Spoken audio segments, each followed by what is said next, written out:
These people are the most urgent thing in our life. And these people are your neighbors, your coworkers, your mom, your dad, your kids, grandkids, nieces, nephews, your best friends that need to know there is a God who loves them and likes them so much that he will stop what he's doing to connect with you.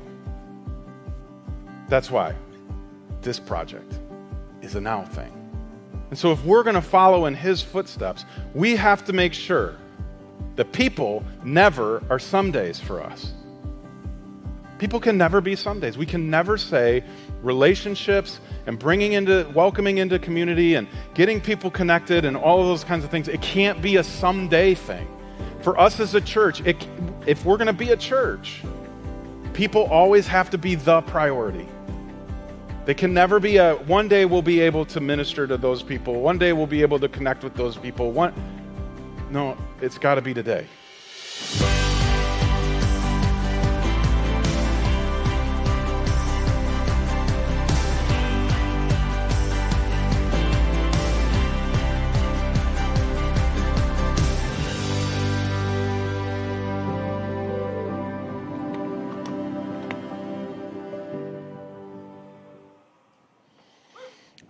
I don't know if you've thought about this yet today, but I'm going to encourage you to.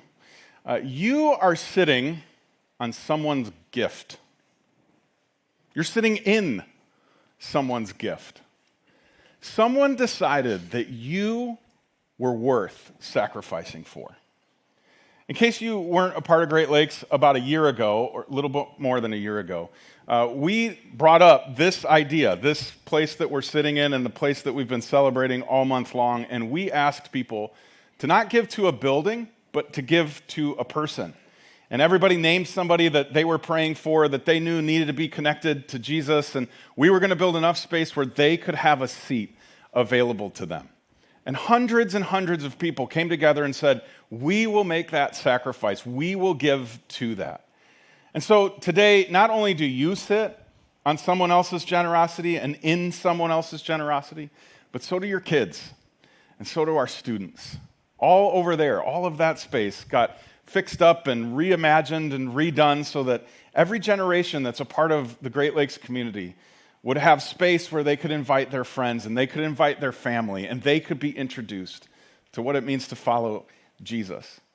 And so I just want to say thank you from the bottom of my heart if you are one or several of the hundreds of people that gave to making this possible. You are such an example to me. You are such an inspiration for me. And for all of us that are sitting around, I'm saying thank you. I'm saying thank you for being willing to do something difficult, to take from your own income and give it to someone else. That is just astounding. So thank you from the bottom of my heart. And if you are with us and you're interested in partnering with us financially on an ongoing basis, we would so appreciate that. We've hopefully made it super easy. You can give online, you can give here. There's these metal giving stations all over our building. And then there's prepaid postage on a blue envelope in front of you if you'd rather mail it in later this week. That would be totally great. We're never going to pressure you. We're never going to guilt you into that. We want you to do it because you want to do it. So that's why we don't collect an offering or anything like that. But we always want to make sure you understand you can if you want to. And you can be a part of giving a gift to someone else behind you, coming in the days ahead, weeks ahead, months ahead. So thank you from the bottom of my heart. Now, I want to talk about something really important, coffee. I want to say that the first thing I think about when I wake up in the morning is Jesus. But I'd be lying to you. I love him with all my heart, but Jesus wants me caffeinated. So the first thing I think about is coffee in the morning. And you know how this goes. The alarm goes off. You maybe smash it a couple times. Eventually you roll out and you make your way to the kitchen to get this coffee. Now, if you're really on top of life, you said it before. That's how you know you've really got your act together. You set the coffee pot to go off at the right time, so it's freshly brewed when you wake up in the morning. And some people are even crazy enough to put some creamer in there first, so it brews just ready to go. You don't even got to do that. And if you're like me, you put your cup of coffee out and you pour just enough, right? You know the level in there. You're going to leave just a little bit because eventually you got to pick that cup off the counter and you got to walk around with it. And if you fill it up to the max, your moving around your house is going to become difficult. It's going to become really tricky to not spill over. So we always do just enough. And if you're anything like me, your cup's the first cup. Everybody else's cup gets what's left, right? Everybody else gets the leftover. They get the few cups that are no longer needed because you got enough. You got what you needed. So now you can share with everybody else. The problem is there is nobody in this room or in the United States of America that pours coffee in a cup that small. We believe in small jugs for our coffee, right? Half gallon to go. So we'll put what we need in that cup, and then we've got to continue to fill it up until, quite possibly, there's not a whole lot left to share. There's not a whole lot left to give. And we don't feel bad about that because we see coffee kind of like the oxygen mask on the airport. Or on the airplane, right? We got to get ours first so that we can take care of other people, right? And we go, okay, I'm not going to give anything because I don't have anything to give. And right about now you're going, oh no, I came to church on a day where he's going to talk about money. You did. Congratulations. But here's what I can promise you. Like I said, I'm not going to guilt you. I'm not going to push you. I'm not going to pressure you. I'm not even going to go on and on about how you need to give and we need your money. What I want to do is talk about some philosophy behind it. And not really your money, but generosity. What is it really? Where does it come from? And why is it important for us as followers of Jesus? Why is it important for us, if we call ourselves Christians, to think differently than I'm going to pour enough for me and give from the leftover? Because here's why. Over and over again, Jesus, the one whom we follow, is going to say, don't give from the leftover. Give from the overflow, which is something totally different. Overflow is not measuring how much I have or thinking a whole lot about where it's coming from. It's aimed in a very different direction. It cares about something very different from just the bottom line. So here's the good news. While I talk about generosity today, if you are not a follower of Jesus, you don't got to worry about it. It's not on you. In fact, you can just hold us accountable. We love being a church where people that don't totally buy into the whole Jesus thing yet can still come and investigate and explore. And I don't want you to think that if you are not a follower of Jesus that you're beholden to this. But if you are, this is an important part of our growing to be like Jesus. I know that we sometimes think money, God, and we keep a very wide gap between the two. But Jesus never did. And the authors of the New Testament never did. They kept it pretty close. There's an awful lot of overlap. And the reason is, Jesus deserves the throne of our life. What we often do is remove him and put money on the throne of our life. Those will always be at odds. Money's not evil, but when we allow it to take the throne and be the king, be the ruler of our life, we have a problem. Now, here's the good news. When it comes to generosity, it has nothing to do with your bank account. And you're like, yeah, it does. Because really, when we talk about giving, we're talking about money, right? That's you going online and creating an account and setting up the automatic give. That's you writing the check. That's you pulling the money out of your wallet. That's what this is, right? But when we talk about an overflow and we talk about generosity, we're talking about something before that point. You get that point. You don't need me to preach about that. What I want to talk about is the few steps and the thinking that goes on before we get there. And Paul laid this out for us in such an amazing way because he used, in his time, a real-life example.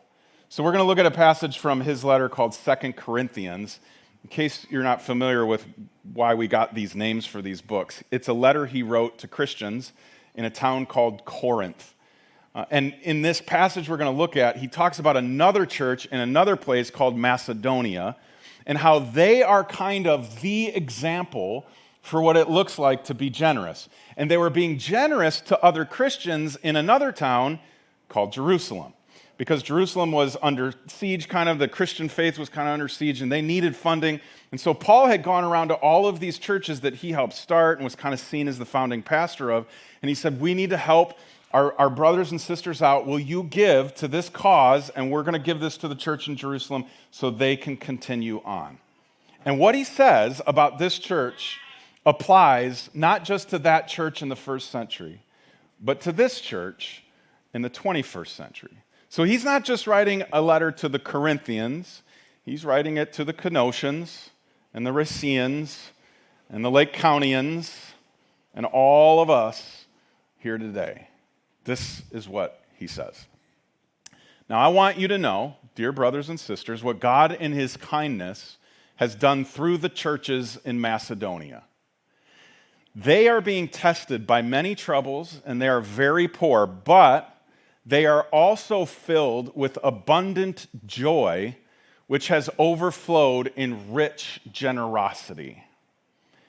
If you were to just pull the variables out of the passage we just read and look at them like a math equation, it doesn't work. The ingredients for the Macedonian church to be generous are not what we think they would be.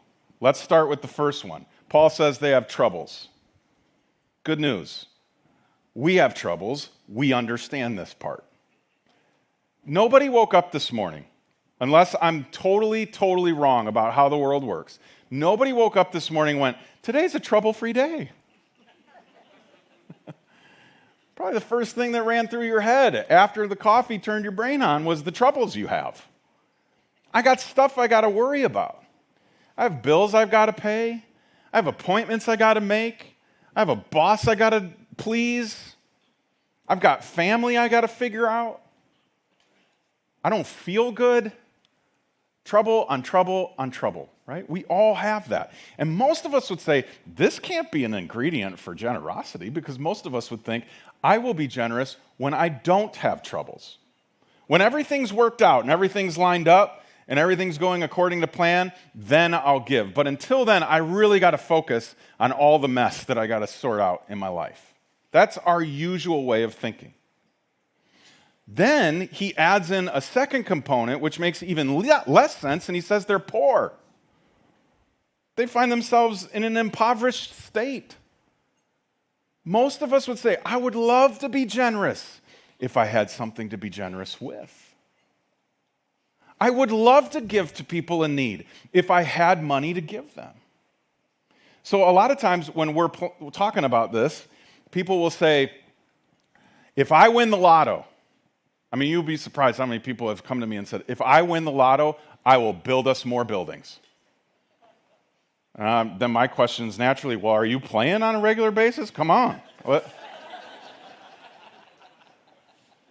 that's how we think, right? Like once I've got a ton of money, once I get the inheritance, once I win the lotto, once I find the buried treasure, whatever it is, once I have that, then I'll give from that. But what I have now is not enough to be generous with, except for the Macedonian church busting that dynamic out of the water. Because they're poor. They don't have a reserve. They don't have a pile of money. And yet one of the ingredients for their generosity is their poverty. The third one sounds really amazing, but it doesn't make sense in light of the first two, and that's joy. He says they're filled with joy. They are joyful people. But they're poor, and they have troubles. Because just like money, we would say, I'll be joyful when I don't have problems. They seem to be opposites, right? But Paul says, no. I have living proof in the Macedonian church that the ingredients by which they get generosity aren't what you think. It's not a lot of money. It's not sunshine and rainbows. It's really joy in the midst of the opposite. This adds up in some ways when you think about coffee. You know, when you drink coffee in the morning, it didn't just arrive on earth that way. There are several ingredients that make it what it is, and they're not all super appetizing. Start with the grounds. Have you ever really looked at coffee grounds? They smell really good, but they look really awful. You know what that looks like to me? Dirt. That looks like topsoil. Delicious topsoil. Yes. But most of us would look at this and go, that can't be good. That can't be a good thing. That's like troubles. That's like poverty. That can't be good. That's gross. I mean, who was the first person that walked up to a coffee bean, understood that it could be something else, and decided, you know what would make this great? We're going to burn it. We'll burn it, and then we'll grind it up and make it look worse than it is now, and that will be amazing. It looks like dirt. So in some ways, and I'm a coffee drinker, I drink dirt water all day, every day. Which is the second ingredient, right? You need a lot of hot water to go in the tank. Like, who decided we're going to mix it all together? We're going to take the dirt and we're going to put not just any old water, but hot water. Like, what? Have you ever really thought about this? These are the weird things I think about in the middle of the night. Who decided coffee should be hot? I know we've figured out to drink it cold too, but originally it was like, that was disgusting. We hated cold coffee, and first it was like, it's got to be hot. So we figured out how to boil water and add that to it. But there's a third ingredient that's the unsung hero of the whole thing. Because if all you had was water and grounds, you would literally be drinking dirt water. And it'd be all in your teeth. The unsung hero of the whole thing is the filter. Right? You got to have one of these. So here's the ingredients for the magic nectar of the gods that we all have to have all day, every day. Dirt, water, paper. That's how we get this magical thing. Those don't seem to add up to anything good, but they do. And I wonder if part of what we see in the Church of Macedonia from Paul's letter is that you can take dirt and you can take water and you can filter them through something else and it becomes something better than they are by themselves. Is it possible that Paul's making the argument, filter your trouble and your poverty through your joy and something good results? You find yourself being generous. And what's so cool is that he says they not only have those three ingredients, but they have them in droves. He says they have many troubles. They are very poor, and they have abundant joy.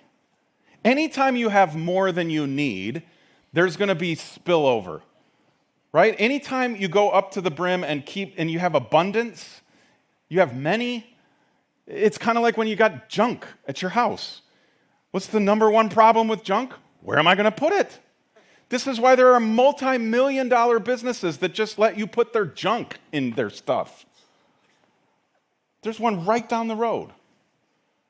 We got to find a place for it. It's overflowing, which is what he says. All of those things, when you have a lot of that, it overflows. Those things pour out, which is actually how coffee works. You put so much grounds and so much water in it that the filter can't contain it. It's going to allow things through. And Paul says, you have abundant joy. You might have many troubles, and you might be very poor.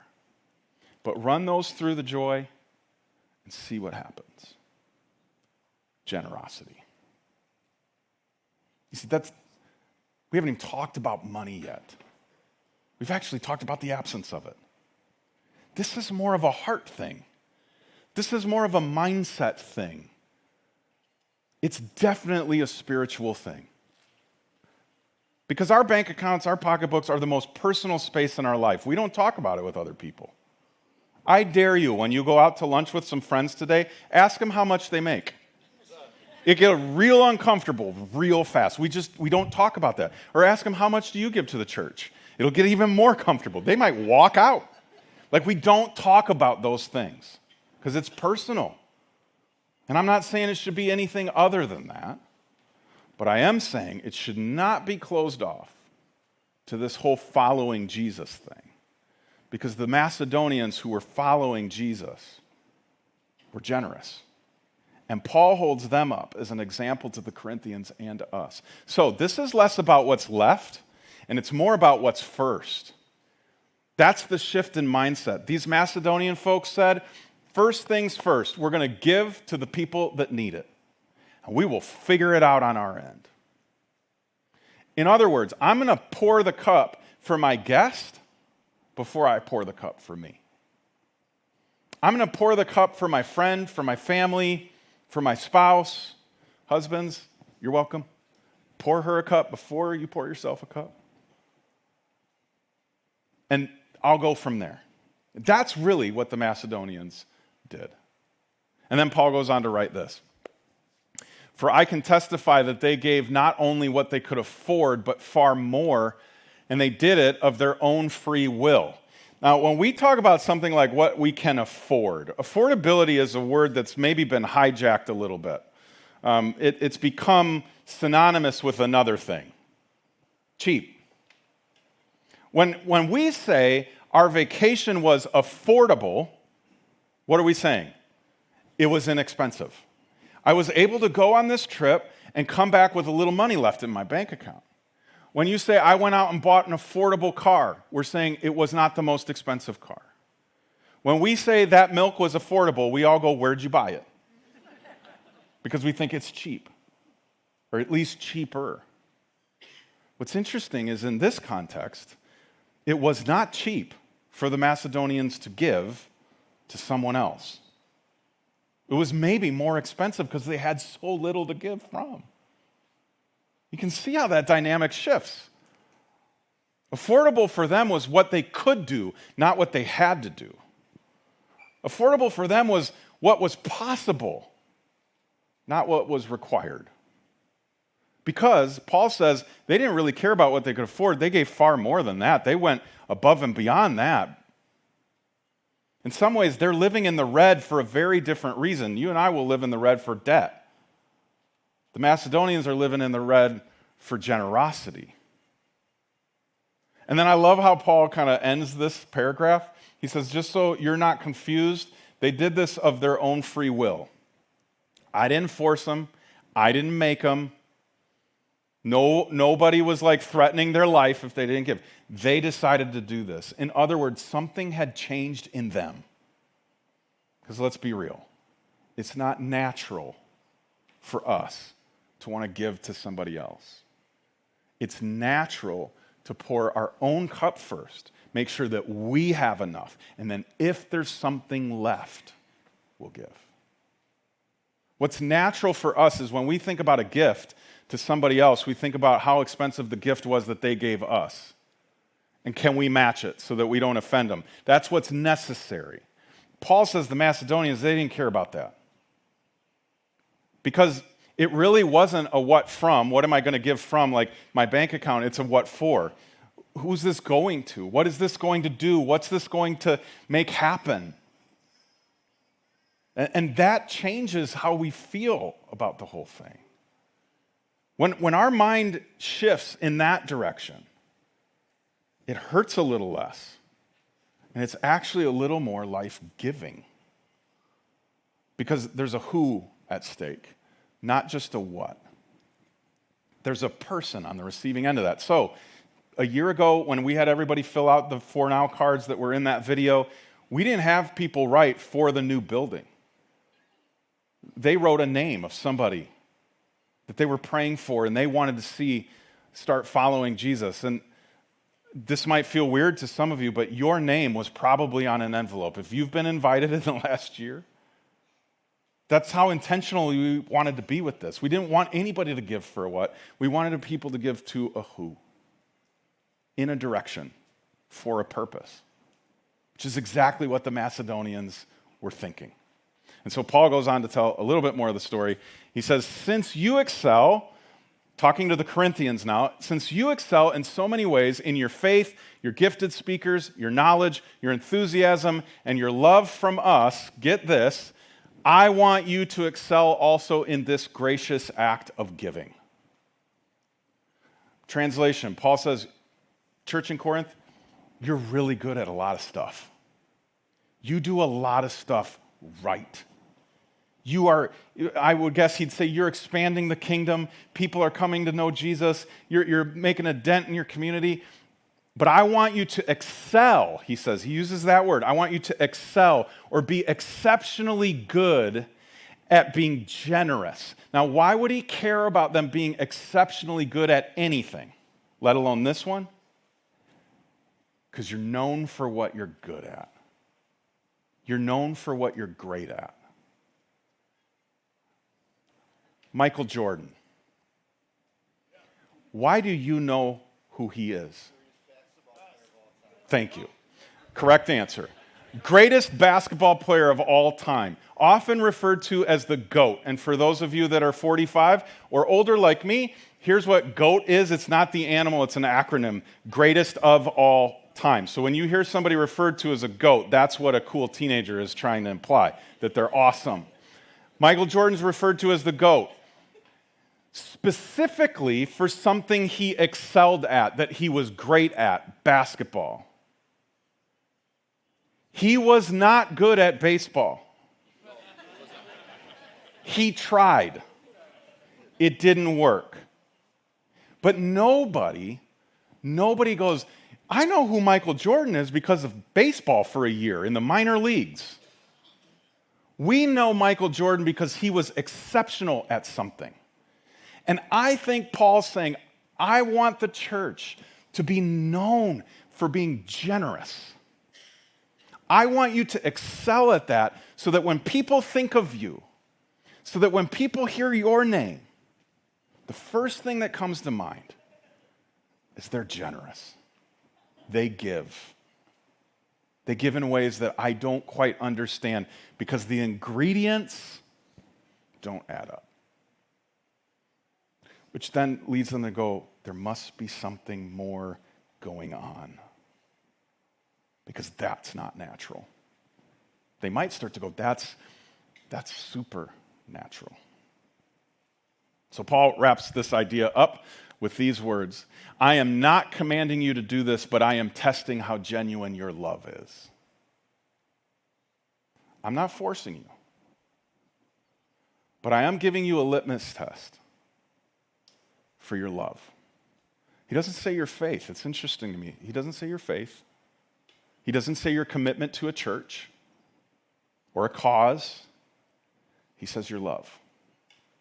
One of the ways that you will know you actually love is that you are willing to make sacrifice financially for them. So when we say we want to be known for what we're for, we want to be known for loving our community, there's no escaping that part of loving our community means giving to our community. And the good news is, you are a part of a church by coming here that gets that. Do you know in the 2 years since I've been here, and this has nothing to do with me, it's just I've only been here 2 years to experience this. Over the last 2 years, this church has given close to $500,000 to organizations and nonprofits and churches outside these walls.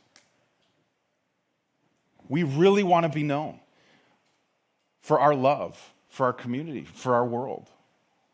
And we show that, we express that through our generosity. We don't want to just be known for what's good. We want to be known for what's great. We want to be exceptionally good at giving away. We want to be exceptionally good and known for our generosity. That's why we built this place with the mindset we built this place. That's why, by the way, there's cement on the floor and not carpet, because we want people to come in here and spill stuff. And we don't want to care, because we didn't build it to be comfortable. We built it to be used. We built it for someone. Now, Paul is going to do what Paul is the GOAT at. And he's going to take this concept that we've been talking about for the last few minutes, and he's going to do what he does every time and bring it back to Jesus. Because it would be easy, it is easy, especially if you've gone to any number of churches, anytime somebody's talking about giving, it becomes all about the church. And Paul says giving's not really about the church. Giving is actually about Jesus and you're following him. And this is what he says right at the end. You know the generous grace of our Lord Jesus Christ. Though he was rich, yet for your sakes he became poor, so that by his poverty he could make you rich. We have an inheritance of eternity because the King of the universe gave. And gave far more than you and I could ever imagine to give to somebody else. The reason we sacrifice in these ways, although they do not add up to the ultimate sacrifice, is it's a small way for us to behave and think and do like Jesus. That's where his footsteps lead, so that's where we're going to go. That's where his footsteps lead, so that's where we'll follow him to. And don't miss this. He didn't do it just to get a badge, just to get a gold medal or a cookie. Jesus, Paul says, did it for your sakes. So when we give, when we follow in his footsteps, we should be giving for someone else's sake. Whether that someone else is a kid, a teenager, a neighbor, a coworker, an aunt, a cousin, a brother, a sister, a father, a mother. We should always be giving for their sake. I'm doing this for them. Even if, when you give to the church, you've got to do something like this. I'm giving to buy coffee so that someone else gets it for free.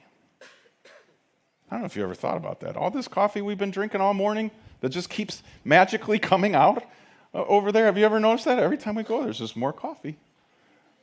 Somebody paid for that. Somebody gave so that we wouldn't have to pay for it when we come. Somebody gave for your sake. Now, what I want to do is just jump real quick to one other passage because it's a moment in Acts, because we were in Acts last week, where we are given a quote from Jesus. Now, this quote is going to sound really familiar to you because you probably have heard it in some way, shape, or form, whether you've been a church person your whole life or not. And it might surprise you to know that your grandma stole it from Jesus. This is what we see in Acts. You should remember the words of the Lord Jesus. It is more blessed to give than to receive. I remember the first time I read that, and I was like, we're just a bunch of crooks. We just steal what other people say. We stole it from God, right? At Christmas time, you're always told, when you're so concerned about what you're going to get, someone will say to you, it's better to give than to receive. Jesus has been saying that for 2,000 years. It's better for you to give because you're free from being owned by your money. You're in a position where you get to bless and inspire somebody else. And more important than any of that, you are being like Jesus. You are doing like Jesus. So it's not about, is this like me? Like some of us would say, it's not like me to give money. I'm just not wired that way. It's not about that. It's, am I like him? Am I patterning my life and my choices and my budget to be like him? See, this is a heart thing. This is a mind thing. This is not a dollars and cents thing yet. That's the overflow. Generosity isn't about your bank account. The giving comes later. The generosity, the mindset, and the feeling behind it is something different. We give from the overflow. So it should look something like this. I mean, typically we would say, okay, we're going to pour for the other first. We're going to do for the other like we would have them do for us. But really, the truth is, God says, give from the overflow. I've given you all the ingredients you need. So you just keep giving it away. And when it's too much, just keep pouring. You have what you need already. You don't need more. Just keep pouring. You're going, but I don't have a lot of money, and I've got a lot of troubles, and all of that. You also have a lot of joy. And when we filter it through that, we can allow that overflow to happen, and other people then benefit. And we benefit because we take a step closer to Him. So when we put something on the wall in the lobby, and we say over and over again something along the lines of help people find and follow Jesus, that's what we exist to do as a church. It can be easy for us to go, and then you're going to ask us for money, and that's like something separate. No. When we call you, when we invite you, when we ask you to consider being generous, it's not just to keep the bank account full. It's not just to pay bills. It's to help other people find and follow Jesus, and you first. Me first. I'm going to take that step from the most personal spot I have. And I'm going to follow in His footsteps, and I'm going to give. I'm going to be like a Macedonian. And I'm going to see need, and I'm going to give to that need, and I'm going to be okay with that because I'm growing in my faith. So as a church, just so you know, so you can rest assured, every penny you give, part of my job is to make sure that every penny you give goes to this idea. That it goes to helping people find and follow Jesus. Whether that's the next staff hire we make, the next environment we create, the next curriculum we purchase, the next event we put on, all of that, if it's going to cost money, we're asking ourselves, is it going to help people find and follow Jesus? Because we're going to be a good steward of other people's generosity. We're going to be careful with it. And we're going to do this in kind of three things. You'll hear this often. We talk about here, near, and far. But we're going to do it here. Right? We're going to make sure that our guests have a good cup of coffee when they walk in, a good place to park, especially if you're a first guest. The rest of us, we park here, there, and everywhere, all over this place, I know. But we're going to make sure they've got a seat. We're going to make sure that they're welcomed, right? Those things are going to require us to spend some money. But we're going to do it for the people that are walking in our door. We're going to do it for our children and for our teenagers across the parking lot. We're also going to do it near, right? This is the Love 262 part that we've been talking about for a month. I already mentioned the amount of money that's been given away through our Christmas offering the last couple years. But we're going to continue to do that for our partners all over the city, like Shalom Center and Sleep in Heavenly Peace and One Hope. And I'm not going to be able to remember them all, but we have so many that we're going to continue to partner with them and say, what is it that you need and how can we help? We're also going to do it far. We're going to continue to give to Hosea's Heart and Paradise Foundation and One Collective and Little Lambs, our friends that are doing this thing of helping people find and follow Jesus in Africa and in Honduras and in Costa Rica and all over the world. We're going to continue to help churches get started. Because we're not going to just be generous individually, we're going to be generous corporately. We really are going to excel. We really want to be known for being generous and thereby being known as loving. We want to love the 262 well. And so to help us kind of put a bow on grand opening month and put a bow on this idea, we are going to give you one more gift on your way out today. It's when you first start giving it, you're going to think it's a sticker. It's more than a sticker. It is a window cling that we hope you'll put in the back window of your car. Don't worry, the church logo is really small, so if you drive erratically, they're not going to know you come to church here. The main idea is that we're going to just, wherever we go, people are going to know what we're all about. They're going to know that we love our community, that we love our city. And sometimes what will happen is you'll be walking into Target, you'll be walking into Costco, and you'll see another car in the parking lot. You'll see that 262 in there, and you go, oh, there's somebody in here I'm running on the same tracks with. And it might remind you, like, okay, yeah, I'm walking in here, and I'm going to find a way to love my community today.